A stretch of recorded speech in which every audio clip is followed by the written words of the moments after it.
tumatahimik.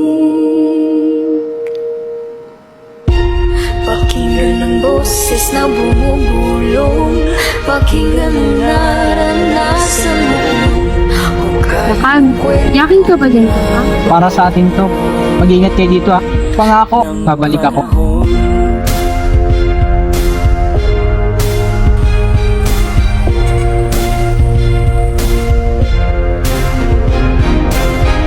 Ayoko matulad sa ibang takot lumaban. Grabe, manisan pa lang sa Manila. Hamak sa Puno ng pag-asa.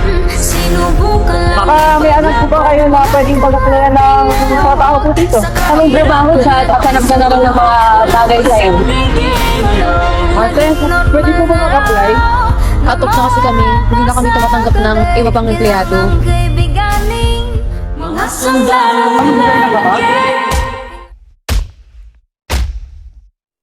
Kung marunong lang sana ako magbasa, asan nga ba ang pag-asa? Sistema, maraming naloloko. Mahal, saglit lang. May bata! Nagbugbo ko ng isang gwardiya dyan kanina eh. Tulungan ka na namin. Maraming salamat po. Bahay namin, ay bahay mo. Kung dati, hindi ako marunong magbasa. Ngayon, alam ko na kung paano lumaban gamit ang letra. Sana matupad po yung pangarap ko para dito sa lugar po namin. Ito ba yung request para sa pagpapagawa ng paaralan?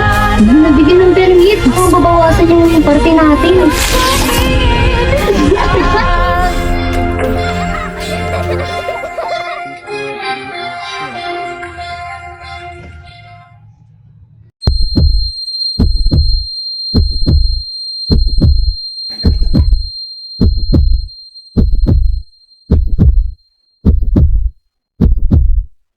Hoy! Ano ginagawa mo dito?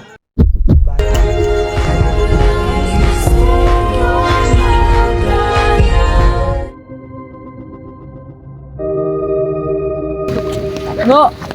Pa! Patupad ko na po. Bata, kamusta ka?